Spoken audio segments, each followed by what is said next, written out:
It is 7:01. So welcome to the Board of Supervisors meeting for Tuesday, May 26, 2020.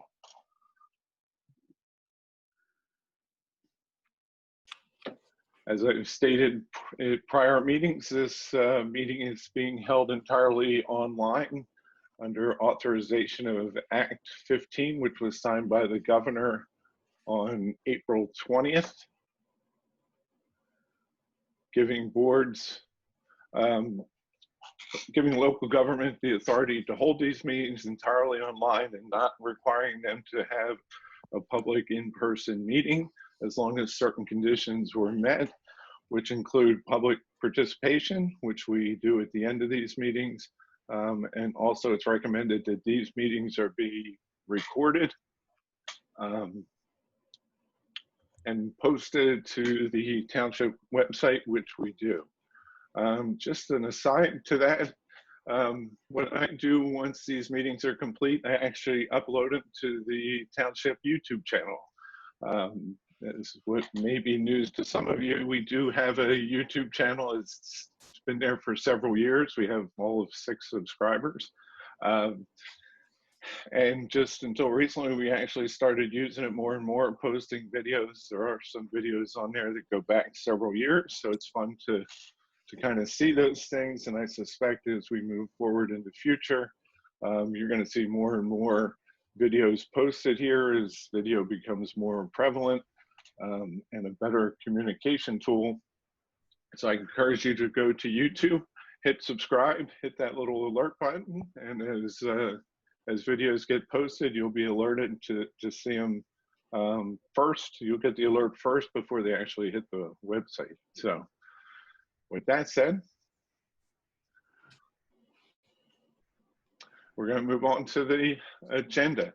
Earlier today, we did hold an executive session that was held this morning at 9 a.m. Again, that was held using the Zoom platform.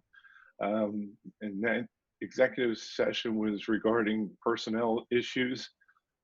All 5 members of the board were present and along with our township manager and township solicitor. So we're going to move on to the meeting minutes. The board has the meeting minutes from May 11th, 2020. Do I have any comments or corrections on those minutes? Hearing none, can I have a motion to approve the minutes of May 11th, 2020? So moved. Rebecca made the motion. Do I have a second? Second. I missed that. Who's that? Rick. Rick seconds. All in favor? Aye. Aye. And the minutes are approved. We have bills pay totaling $28,143.22. And since the last meeting, have a list of paid bills and payroll totaling $130,827.51. Do I have any questions on the bills from the board?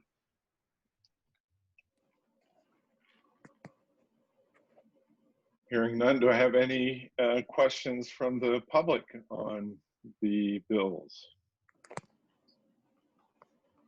Anybody who would have a question, you're welcome to unmute yourself and speak up with that question. Okay, hearing none, do I have a motion to pay the $28,143 and acknowledge the $130,827 of payroll and paid items since the last meeting? So moved. All right, Spencer made the motion. Do I have a second? Second. I'm going to pick Rebecca there for the second. All in favor? Aye. Aye. Okay. Developers bills. Anybody have any questions on the developers bills? All right. Hearing none, we're going to move on to subdivision and land development.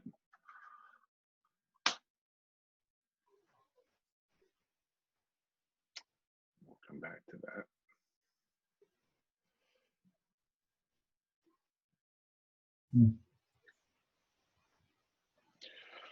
Okay, we have a zoning hearing application that Erica included in our packet for property at 1496 Glenmar Drive. It's for a variance for a property setback requirements. The application was sent to the zoning hearing board solicitor, who will schedule the zoning hearing within 60 days. Noted here that hearing will be held on Zoom. Just to FYI, I think the issue here, let me see if I can pull this up. The issue here is they're building a garage on the property, and that the setback side yard comes within 1 foot of the property line. Okay. I'll just show it here. Everybody see that? Yeah. Okay, so it's at the corner of Lois Lane and Glenmar Drive. The house, I'm assuming the garage is being put on what would be the right side of the house as you're standing in the street, and that there's a property line that the garage comes within that setback. Before us is the question, I guess, is if we have a stand for or against this, or no action. The board will take no action on it. Erica, is that correct? That is correct. Okay. And Dan, do you have any comments on this?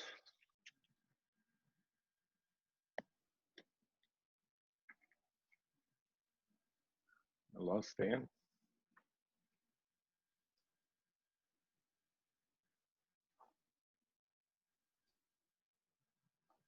Dan. Oh, I'm sorry. I was muted.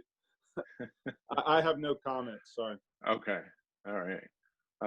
I don't believe that, at least in my opinion, that we need to take a stand on this. We'll let it go to the zoning hearing board and let them do what they do. Does anybody else have any comments?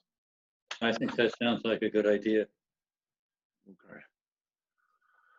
Jim, So there is. it's John Worth here. Just a quick question. What is the normal side yard setback? Do you know offhand? I feel like the requirement is 30 feet. Okay, so it would normally we require 30 and they're asking for 1. Okay. Yeah. Thanks, Erica. Or is that, am I reading that right? I thought that are they asking for just 1, or they were asking for a difference of 1? So it's about 28, 27.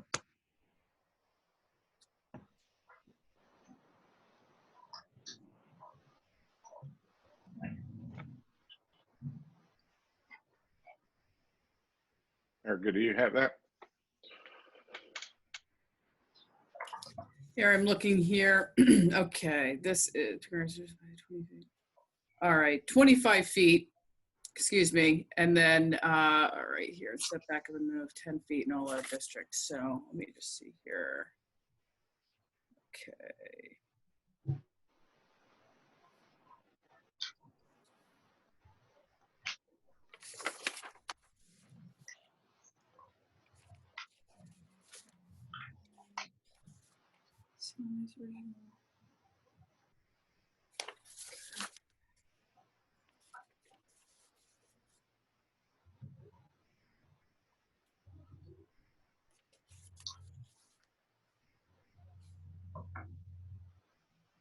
Yes, 25 from the side yard. And what are they? So then they would need, Mr. Marks, I have a question for you. Yes. This is Drew Holloway speaking. What's the square footage of the building you're building, if you do offhand?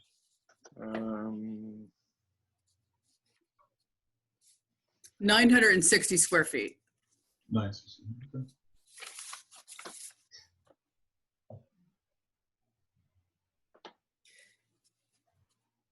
It's a garage attached to existing structure, 30 feet by 30 change. So yeah, 960 square feet. Right.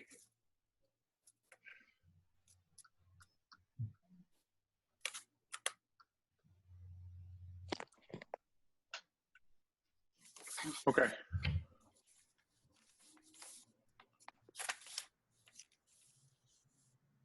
I'm looking at the application. I don't see where it says how much they're. Yeah, he doesn't have the, right, the actual the footage for the relief that is Right. needed. So I just want to make Right. sure that I'm accurate in providing that to you. Yeah. Okay.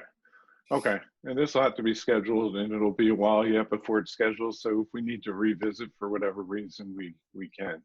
Yeah.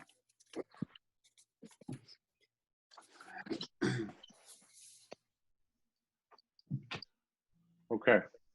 Yeah, he wants to take it over to 1 foot in the garage. That was my understanding. It was 1 Yeah. foot within the property line.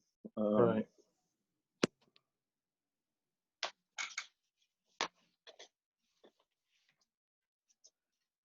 Okay, there is no action required on our part at this time. We'll wait till we get more specific information. The zoning hearing board solicitor will put that together as part of their advertisement, and we can revisit it at that point in time. Okay, moving on to the Connection Church land development. If you remember, this was originally the Spring Valley Church on Route 724 and South Cotton Street, which has since become the Connection Church. Their project has been completed. They're asking for a release of their final escrow. LTL was reviewed the project, and LTL in their letter of May 22nd is recommending a release of the amount of $249,292.76. Do I make comments or questions from the board? Dan, do you have any comments? I have no comments. I read Ed's letter. I thought it was pretty specific. Okay, so at this point, we're looking for a motion to authorize the final escrow release for the Connection Church Land Development Project in the amount of $249,292.76 as recommended by LTL Consulting's letter of May 22nd, 2020. Do I have that motion? So moved. That's Harvey made the motion. Do I have a second? Second. Spencer got that in there first. So Spencer makes the second. All in favor? Aye. Aye.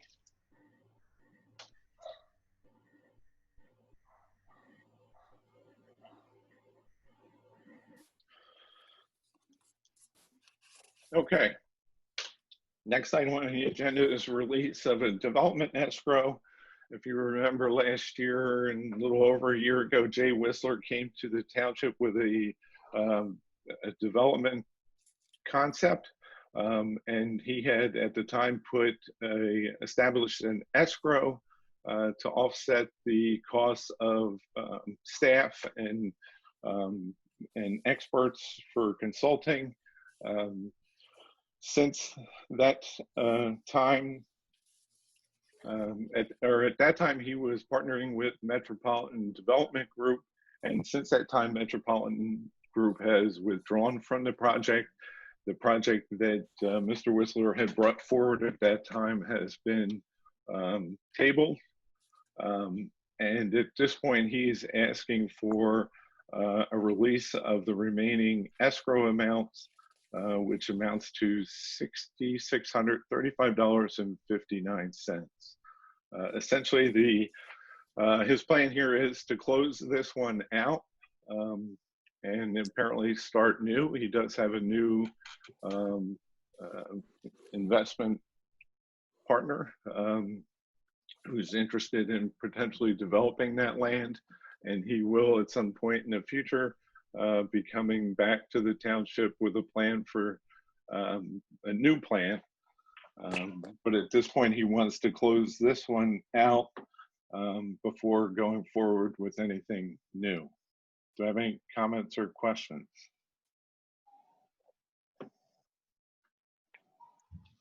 Okay, hearing none. Any comments from the public?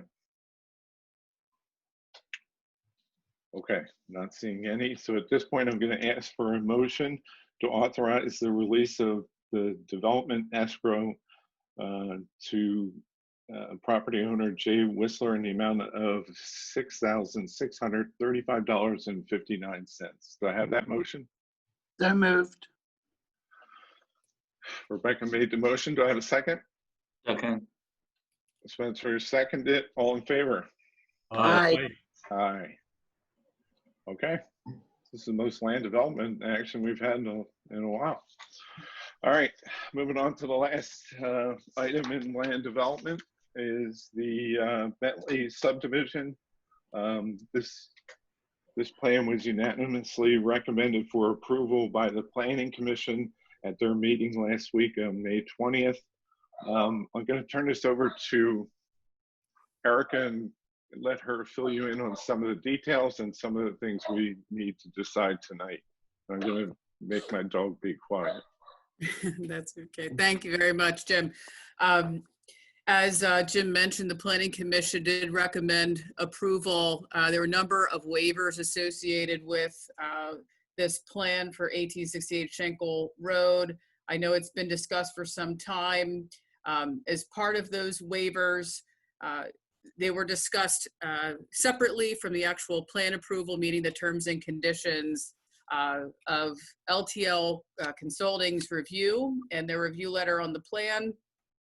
A couple of comments regarding with the waivers. A lot of discussion on these waivers is contingent upon really looking at building, stormwater, waiting to meet the terms of the conditions of this plan until the applicant is prepared to file these applications.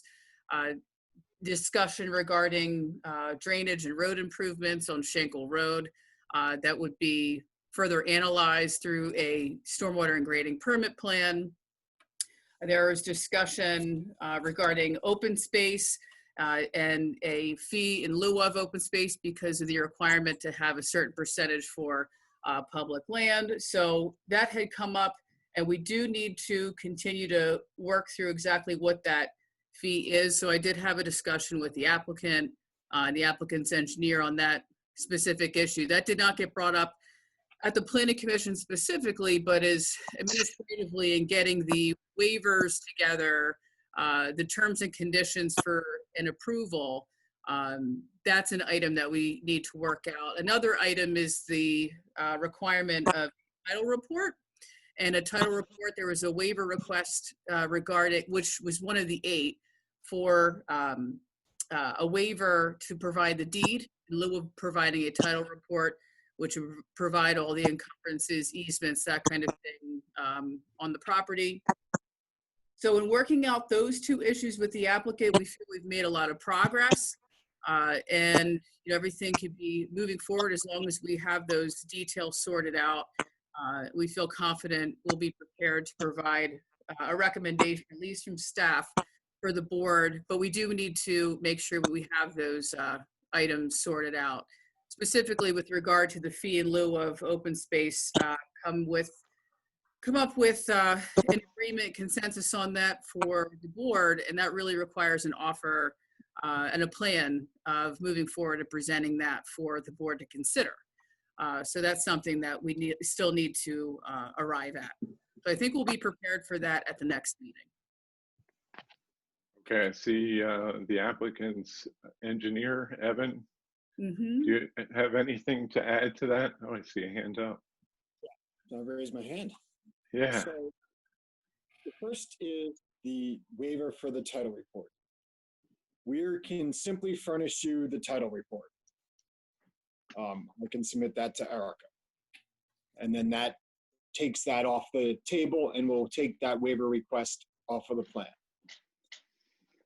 Okay, so then our understanding is the fee in lieu of for open space is 12% of an appraised value. Mm-hmm. So can we give you 12% of what he paid for the property? Or do we need to get a current appraisal? How long ago did he pay for the property? 3 years.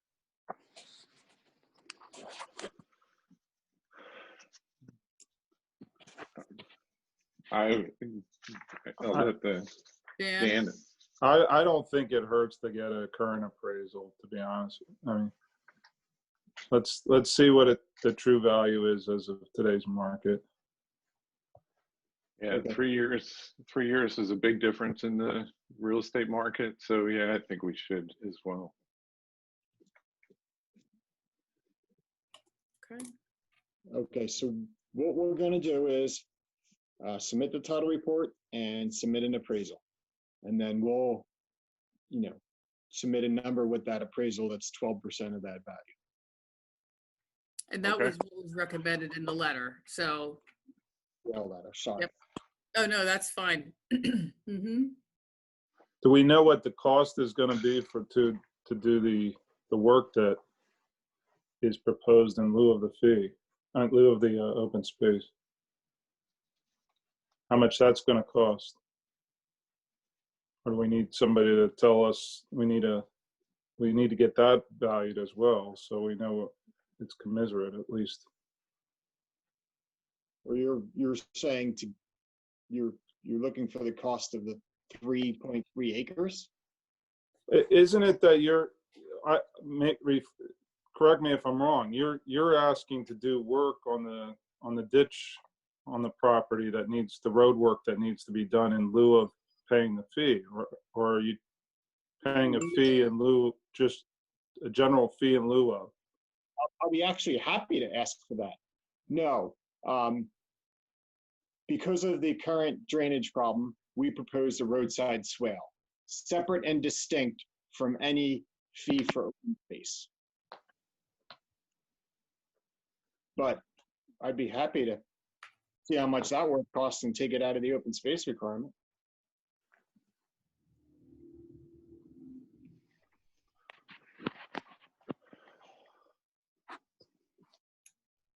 Okay, well, I'm gonna let you guys work this We'll work offline. it out. Yeah, and then we'll come back with some clear understanding of how to move forward. Understood. Okay. Okay, very good. Thank you all. We'll work on that. Thank you. Good evening. Okay. I Next think he up. had. What's that? I think he Dan? still had a question. I think the engineer had a question still. I think he just signed off. Oh, okay. So you'll work it out with him offline and get back to the board. Right. Okay. Next up is the acceptance of the municipal bids. Let's see. Let me just pull this up here. Okay. Hope you can see that okay. Several months ago, 2 or 3 months ago, we authorized at that time Kevin to place these items on Municipal. Municipal is a website similar to eBay where you place items on, and then municipalities get the opportunity to bid on those items. Those items have run their course ending on May 22nd, and here's a list of the winning bids for them. It's a total of $41,048. We are going to I'm going to look for a motion to accept the highest bidders for the equipment and the vehicles. I am going to point to number 1 on the list here. This is a fuel pump that was stationed at the fire company for many years. It's a item that the fire company and township paid for together 50-50. They each chipped in to purchase it, and for all these years it was stationed at the fire company for use by the township and also by the fire company. I am proposing that instead of splitting that $3,600 between the township and the fire company, that we give that full $3,600 to the fire company. It does benefit the community, whether it comes to the township or the fire company, but I think considering what the fire company is going through this year, which we're all going through, but they've been especially hit hard in that their two biggest fundraising, the biggest fundraisers that they have each year are bingo, which has been shut down for several months and will be shut down for the foreseeable future, and the fair, which unfortunately has been canceled for this year. This certainly isn't going to make that up. $1,800 isn't going to make those losses up, but it's you know, a little bit, and every little bit will certainly help as we navigate through this. So I would ask a motion to accept the highest bids for all these items, and with the $3,600 being payable to the fire company. Do I have any questions on that? Any questions from the public? Okay, so this time I'm going to look for a motion to accept the bids of the highest bidders for all the township equipment and vehicles as advertised and presented on Municipal bid, with the fire company receiving $3,600 for the bid on the fuel tank. So So moved. moved. Harvey made the motion. Do I have a second? Second. Rick made the second. All in favor? Aye. Aye. Aye. Motion passes. Okay. Next item on the agenda is the exit audit. I'm trying to share this here as well. If you remember, when Deb Giordano left and Kelly joined the township, we did an exit audit. Essentially, it's an audit of the books. It's not a full audit, but it's a overview audit of the books, looking at the numbers and comparing, reconciling the accounts, essentially establishing a start date and an end date. The board had discussed this prior. With Erica joining us on May 1st, it would be prudent for us to do the same thing we did when Kelly joined us. It's for the benefit of our past manager, Kevin, and for our future manager, or now present manager, Erica, that we have this audit performed. And this letter here is a letter that Erica received, an email that she received, essentially detailing some of the things that they did back in 2018 when Kelly joined us, reconciling the accounts, pulling invoices, pulling cash receipts, and examining payroll. Given what has happened in Kennett Township, it certainly would be prudent for us to take a position of caution and due diligence, and to have this audit performed. Do I have any questions, comments?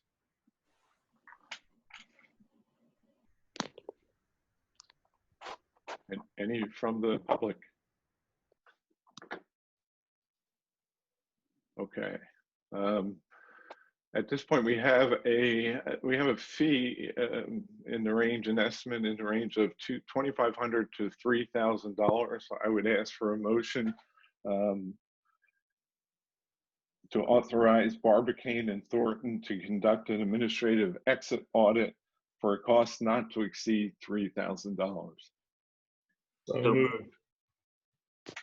I missed that one. Who made the motion? Rick. Rick made the motion. Do I have a second?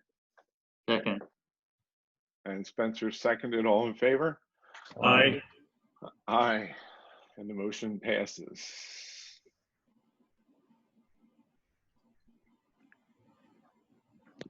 Okay. Moving on to administration, supervisors reports. Rebecca, do you have anything? No, I do not. Okay. Rick, do you have anything? No, nothing. Thank you. Harvey, No. Spencer, Well, I just wanted to know, is Laurelwood Road adequately marked where they're doing the bridge work? Does anybody know?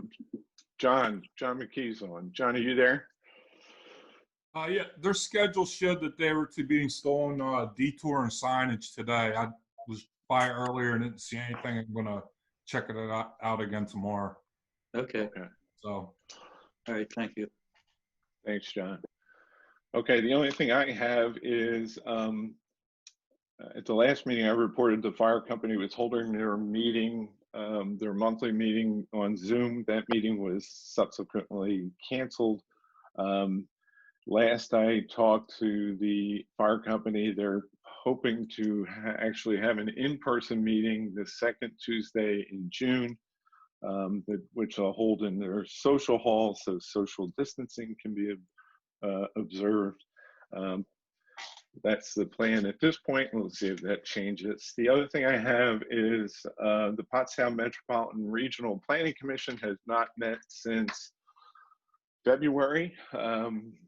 The last two meetings have been canceled, but we are holding a meeting tomorrow evening. It's going to be held online. So I'll report back on that at the next meeting.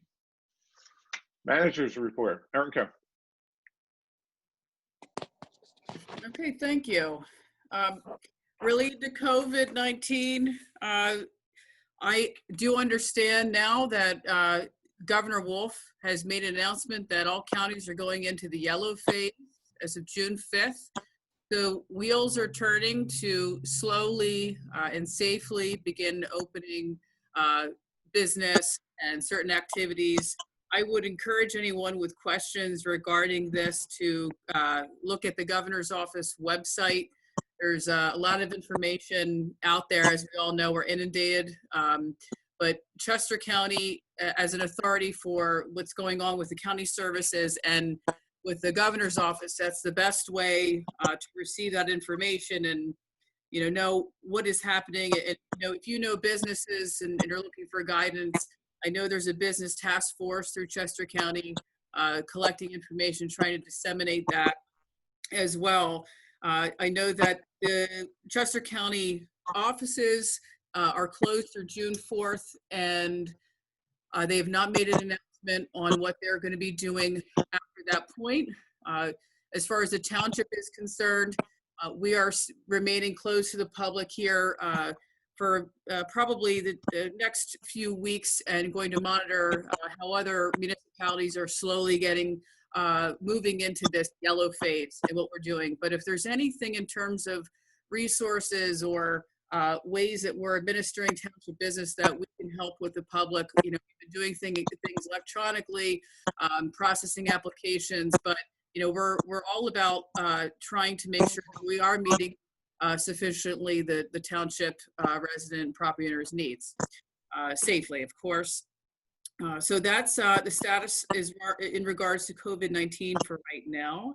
And then also a couple things coming up. The primary election day, June 2nd. Now, Chester County Voter Services has assured the polling places that do exist that they are going to be staffing, that they have safety protocols in place for the poll workers, for people that do decide to go out to vote. There are mail-in absentee ballot options. Now, those mail-in absentee ballot applications were to be received by 5 p.m. today. Voted ballots must be received by the Chester County Election Office by 8 p.m. on June 2nd. Postmarks do not count. And one item of note, of the 4 North Coventry Township polling locations, the location in Ward 2 West at Schenkel Church at 1628 Unionville Road has been temporarily moved to the North Coventry Elementary School, 475 Kemp Road.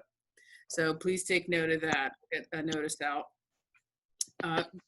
John and Spencer had questioned Laurelwood Road Bridge. This project, we had our pre-construction meeting on May 14th with South Coventry Township, JPS Construction, the contractor, LTL Consultants will be managing the project coordination.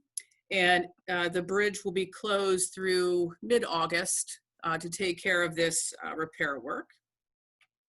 The Public Works facility, we do have a warranty inspection coming up on June 3rd. This is part of the overall project closeout. We have some requirements for the USDA. We have some things we need to close out with the Chester County Conservation District and with the various contractors. So we'll meet and do that. And then the township financial outlook with COVID-19 and in general, looking at the township finances as a whole, we have the information reconciled for the month of April. And this is, so for a year-to-date snapshot of where we are, a summary of performance. The 2020 general fund revenue is starting to experience some of the effects of COVID-19 related to real estate, earned income, mercantile, local income taxes, with a decrease of about 12% compared to budgeted figures. In reviewing preliminary tax receipt information, since we are at May 26th in talking with the treasurer, we are seeing disbursements come in to catch up and pick up the pace. We had the real estate tax collection, our discount period extended, so we are watching that, but we are seeing as well as these earned income tax disbursements. But when I had last month heard figures of maybe 10% to 12%, we're starting to see some of that impact with unemployment. So when we look at the total revenue collected, including taxes, fees, intergovernmental revenue, so everything combined, year to date, we're at $2,094,185. That represents 97% of the total budget amount for this 4-month period. So it's stable overall, but we need to watch that. On the expense side, actual budget figures with total expenses are $1,759,770, lower than budgeted. So we do have a net income at year-to-date, April 30th, 2020 of $334,415. Okay, as far as expenses are concerned, looking at 2019, township revenues right now are 3.5% less than 2019. As far as expenses, very comparable. And that's backing out anything that was construction activity with the Public Works facility, because that was a one-time occurrence. So again, we are looking at everything the township, the urgent needs of the township, the personnel, different things that we have to just, maintain the roads, keep things stable, look at the overall cash position of the township as far as our reserves, and watch those things, and hopefully see some disbursements picking up. So that's my report. Okay, thank you very much. Dan. Yes, I have one thing that I think the board needs to deal with. It's been outstanding for several weeks, and that's the PennDOT Municipal agreement that was circulated. This is the agreement dealing with the closed circuit TVs that PennDOT is proposing installing along the Pottstown bypass. I reviewed the agreement while Kevin was here. I did have a couple issues with it. Primarily, it was an issue regarding indemnification. If there's a problem as a result of these circuits, that there's a liability to a third party, there's nothing in the agreement that spells out if they're going to indemnify us for that. Kevin did bring it back to PennDOT, and PennDOT said, we're not making changes. So this is what circulated to all the municipalities in the area, and you either take it or leave it. So at this point, that's where you are. That is the one concern I have with respect to the agreement. Otherwise, it's what we had discussed. Do you And need if I- it? Oh, Go I'm ahead. sorry. I'm sorry. Go ahead. Oh, Erica. that's okay. Dan, I'm not sure if I mentioned the contact at PennDOT when I went to touch base and kind of remind regarding your comments and the township's comments, said they'd take another look at it. So Okay. that was then about a maybe- week ago. So All right. So right. maybe we pass it then, if that's the case. Thank you, Eric. I appreciate. Then Hey, I'll maybe we try. pass it and not take action until the next meeting. Let's see what they respond. if Okay. you like to do that, I can try. Yeah. Yeah, maybe both of us could, or I'll get on the. If you give me the contact person, I'll call them directly. Sure. And see what. Okay. I'll look at that. Dan, anything else? Other than that, I'm following up with Tripodi. Hopefully, with the courts being open, Judge Mann will start scheduling it for enforcement. I did reach out to Mr. Corey with respect to pushing on that. Okay. Very good. Thank you. Okay, now we move into public comment. This is the opportunity for the public to make a comment. And at this point, if you want to do so, I'm going to just ask that you unmute yourself, identify yourself and where you live within the township, and state your comment.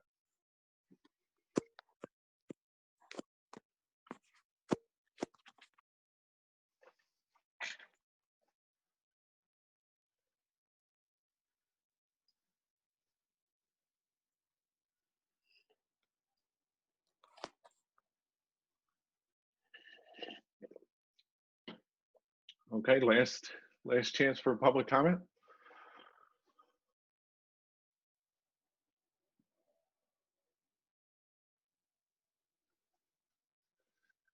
Okay, seeing and hearing none, we're going to just going to ask a couple of questions. Officer Dykert, how's the police department doing? We're doing pretty good here. Yeah, managing along. Officer Temple's still in the FTO program, still experiencing some new things over the weekend, but still improving and getting to learn the ropes a little bit for us, and doing real well from the reports from Corporal Zinger. We're moving forward with the accreditation. I just received notice that that everything has been passed as far as the files that were reviewed.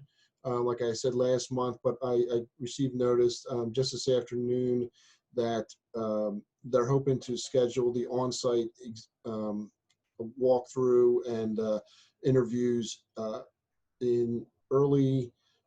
Let me think. Late June or early July is when they're hoping to get the on-sites in, and we can get the final approval at that point in time.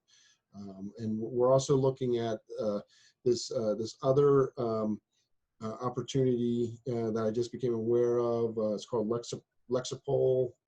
It gives opportunities for the police department to be connected with an office that has lawyers that constantly review your policies, as well as updating them as they go. So it's not something that's just done once a year. It's constantly looked at. So I'm interested in just to reach out to see what they can offer and the expense of something like that, and see if it'd be something worthwhile for us to maybe go into a little further.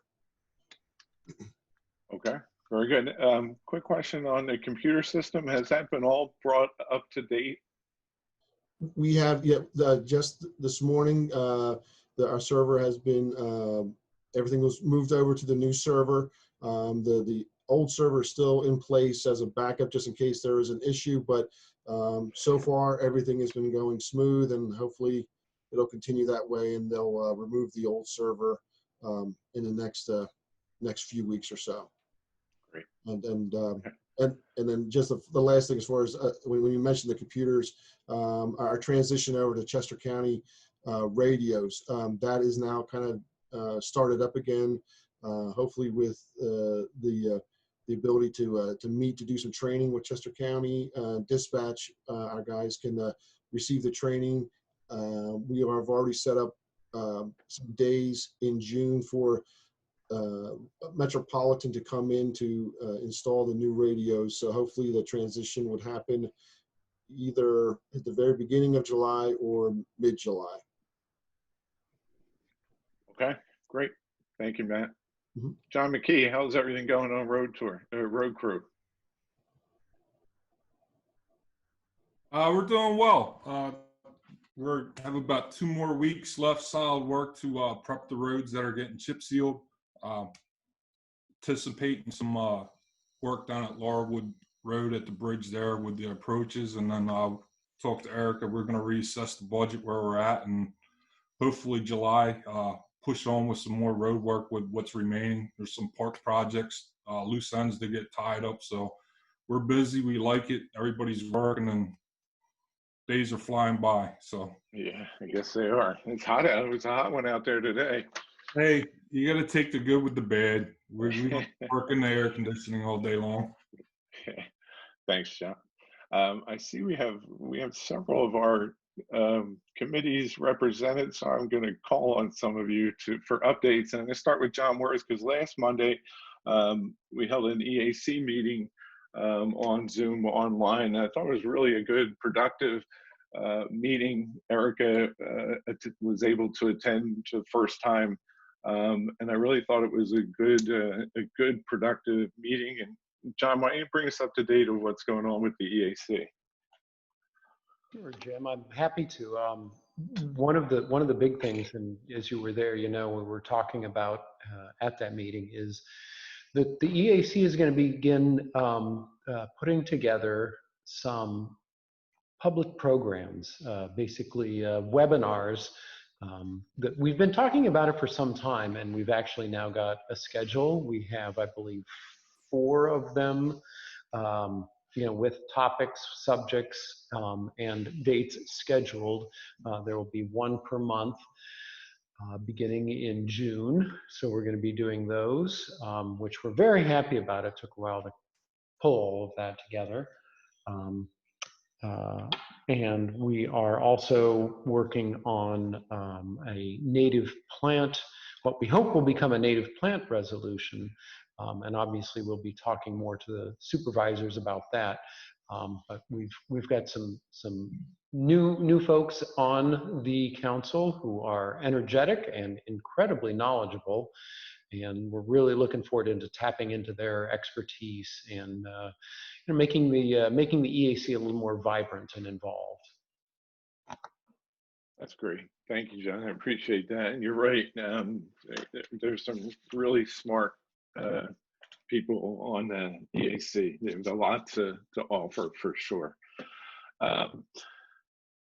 Let's go to our Parks and Rec. I see Vince. Vince, are you there? I'm here.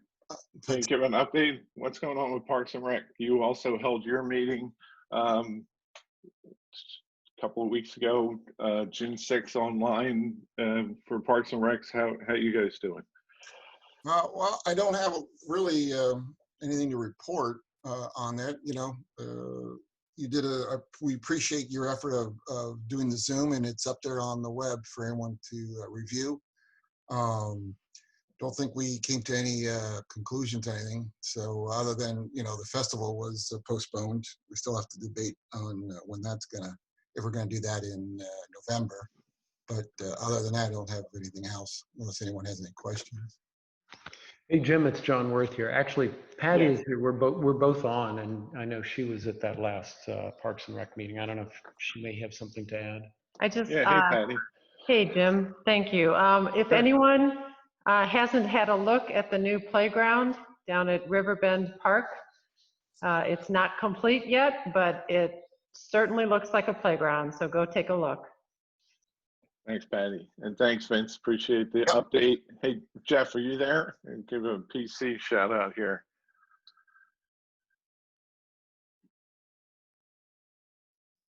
if Jeff's not jumping on. So let's go to Chris. Chris Washburn, open space. Anything new in open space committee? Because of the pandemic, things are moving a little slower, but we're close to actually closing on 2 deals. One's a conservation easement on the property with the great oak near Fernbrook, adjacent to Coventry Woods. Another one is 2 parcels that will, up Chestnut Hill Road, that will provide a good off-road connection for the Coventry Trail. But the county offices are closed, as we were proposing an agricultural easement on 1 parcel.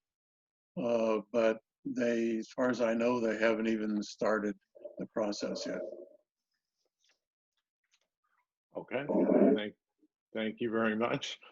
Since This is Jeff everybody, Rinaldi. hey I'm Jeff, sorry, I couldn't get the unmute button to it's all respond. right. Don't worry. But there's really nothing to report from the Planning Commission. The Bentley property that came through, as you have seen, and we've adapted to the Zoom meetings fairly well, I think. And other than that, we basically were just struggling sort of with the response in that Bentley example, where we basically approve the waivers, but we never really see the deal again to see what the outcome is. So that was just something that we talked about on the back burner, and what really is a precedent for that type of procedure. That was the only thing on our plate at the current time. Well, hopefully that's something that Erica can address to make sure you guys are kept informed as far as the process going forward. You know, she can give you updates and show you, you know, what your decisions have, you know, where they've gone from the Planning Commission table forward. And while I have representation here from seems like all our boards and commissions, I just want to put this out to everybody. I'd like to see the website take the next step to be more productive. And I've talked a lot with Erica about how we can do that. And certainly it's all about content for sure. So I would ask, and I've asked Erica to kind of reach out to you guys as far as creating content, coming up with ideas for the website, and to the public who are joining us here, please, you know, shoot us an email, let us know what you like about it, what you don't like about it, what you would like to see, any improvements to it, any ideas that you have that you can share would certainly be appreciated. You know, for the next, who knows how long, our main point of communication is our online presence, unfortunately. But it is something that's going to be more and more important as years go by ahead, because everything is moving online. So I'd certainly like to see us make it better. So I encourage all of our boards and commissions to look at that. I think there's a lot of opportunity for each of the boards to make their presence known virtually, and hopefully engage the community more with what's going on in our township. And with that, I believe this meeting is coming to an end. So I thank you all for coming. Our next meeting is June 11th. That meeting will also be held. The plan at this point is to hold it virtually. Again, I think as we go forward, it'll be a while before we have a full in-person presence. Our room is just a little too small to practice safe social distancing. You know, at some point, maybe the board reconvenes and we have some kind of public video or whatever, but we don't know that at this point. So at this point, June 11th, same time, same place. We'll see you then. Thank you, everybody. Good night.